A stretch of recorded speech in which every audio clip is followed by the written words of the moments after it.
everyone, my name is Dr Victor Kwok from Private Space Medical. Welcome to today's episode of Severe Connect. We're going to be talking about something very important, which is grief. And we have Siti Mariam, a grief expert, with us today. Hello, Siti. Thanks for having me. Welcome to the show. Can you tell us a bit about yourself? So I've been a social worker for over 20 years. A major part of it is actually spent in the medical setting as a medical social worker.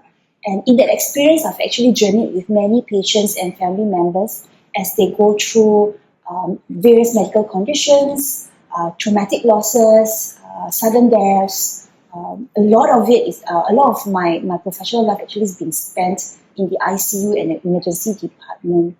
So I've seen quite a lot of very sudden, very traumatic losses. Yeah, I guess you're the best person to share about your experience helping people with grief. I'll try my best. So how do you define grief actually? Grief is actually an emotional response to a loss. Okay? And when we look at losses, we are looking at losses that are both tangible and intangible. When we talk about tangible losses, we are many times talking about things that we can see and feel and touch, right? So like losses of a loved one, losses of people who are significant to us, loss of pets, right? And then when we talk about intangible losses, it's, for example, like the loss of an important job, right? Transitions are also significant. It can create a sense of loss. Loss of health. Yes, loss of health, loss of, let's say, if you have to go for an amputation, of a body part, right, of your leg or your hands. These are significant. Or even a loss of a role. So, for example, if you've been caring for a loved one for many years, and when that person passes on, and you no longer have to carry on that role as a caregiver, and that can be very significant because now you no longer have that role to play. For some people, it can be very, very challenging to transit back into normalcy. Okay, so as a GP, I used to think it's just about loss of a loved one, loss of health, but actually there are many other tangible and intangible losses as well. Yes, that's right. So what about kids? I heard that a lot of people want to tell their kids that the loved one has passed away. Is that something you would encourage? Okay.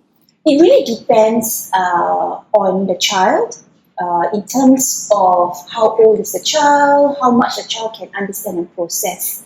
My suggestion normally is that it is very encouraged that you tell the child. It's just a matter of how you tell and how much you might want to tell the child. And that when you are actually telling the child, you might want to say a little bit and then check in to see whether the child can take a bit more and before continuing on. And always checking in. I think a lot of parents tend to, or at least adults tend to have this idea that young children may not have the understanding, the ability to understand what's going on. However, children will understand in their own ways. And what will happen is when they don't really get a good idea, a good picture, or even space to even ask questions, then they make their own assumptions about what's happening, which can create a lot of negative impact and consequences on them. Yeah, I think even at a young age, children can more or less understand the meaning of passing away. Right? Or even when a parent is not feeling well, right, is perhaps diagnosed with cancer and going through a lot of treatment and missing from home because they are admitted.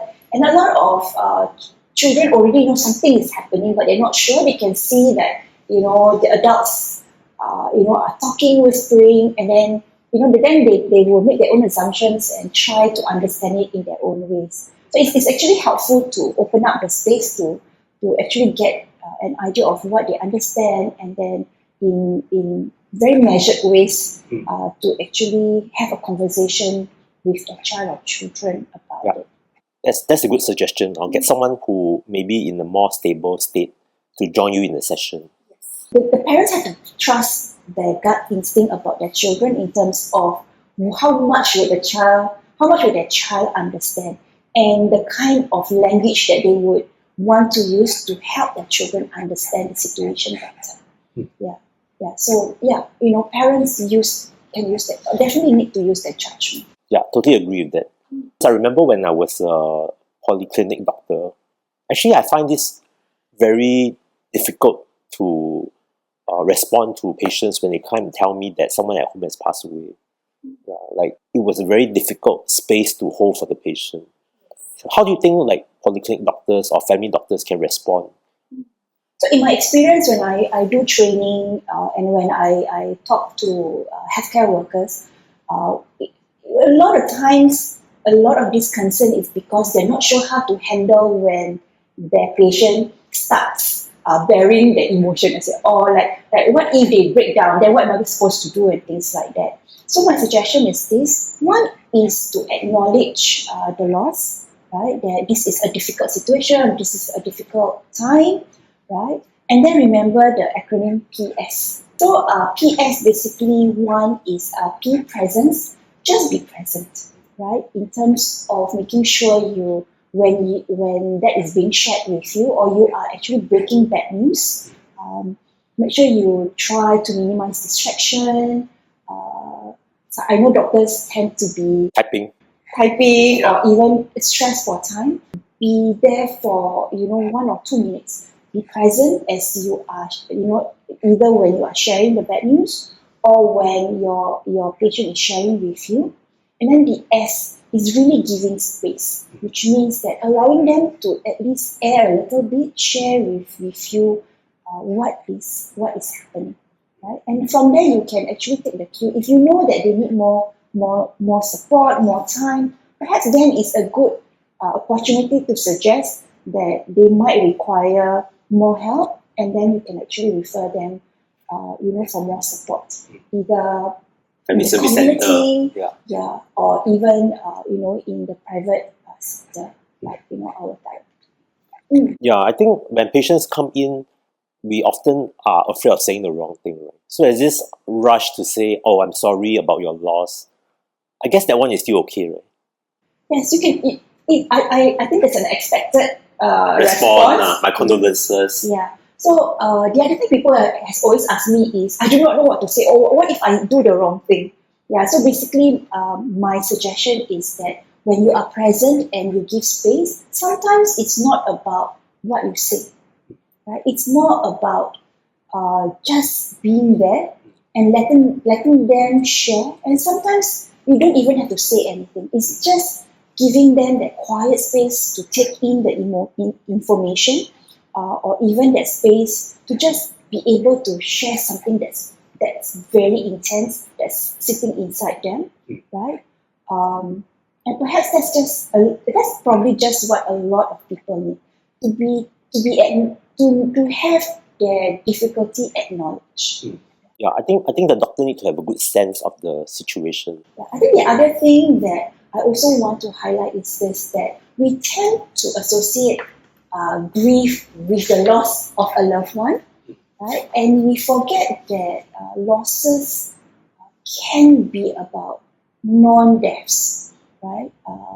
It could be the loss of a health, of even a sibling or a family member. It may not be yours, and because you're there in the clinic, you get triggered and you are reminded, and they can feel the loss experience. The other aspect is the loss of something like a pet, which we tend not to acknowledge, right? Yeah. So don't say just buy a new pet. Please don't. Please don't. That sounds very dismissive. Okay, someone said that to me before. Oh dear. Yeah, fellow psychiatrist. Okay. Let's not go back to that time, right?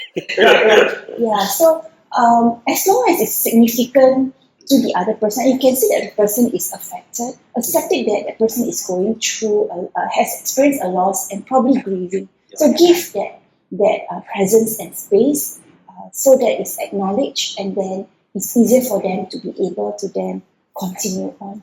And for you to also continue on with whatever information that you may need to share with the patient. So for you, right, what are the kind of warning signs that you look out for when you feel like maybe this one needs to consider medications? Right. Okay. So In the early part, I would say that any response to a loss is It's actually normal, Okay. except when they do engage in very unsafe behaviors. Like self-harm.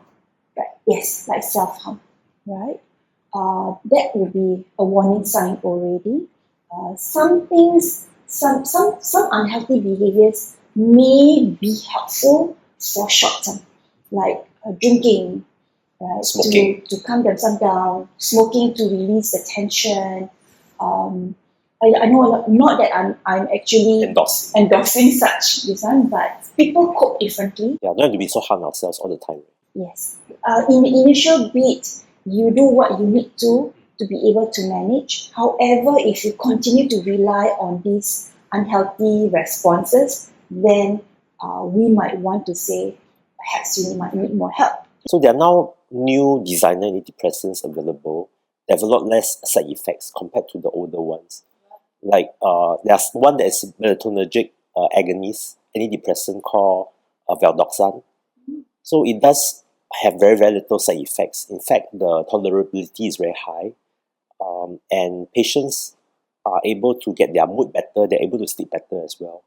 Yeah, but for this medication, we do need to check their liver because there's a very, very small chance that it can cause liver inflammation. Alright, okay. Other medications that can help with sleep are like mirtazapine, but it can cause weight gain.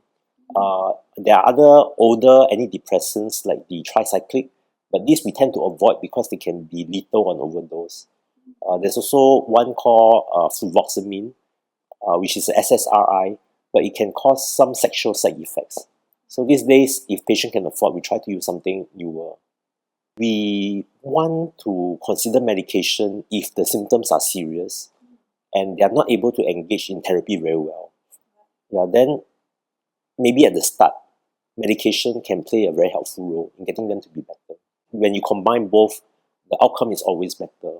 But you and I, we will respect patients' choice, right? Yeah, if they want medication, we will provide medication. But if they want to just focus on therapy, we can always give therapy a shot first. Sometimes our patients go through very intense emotions where talking is very, very tough.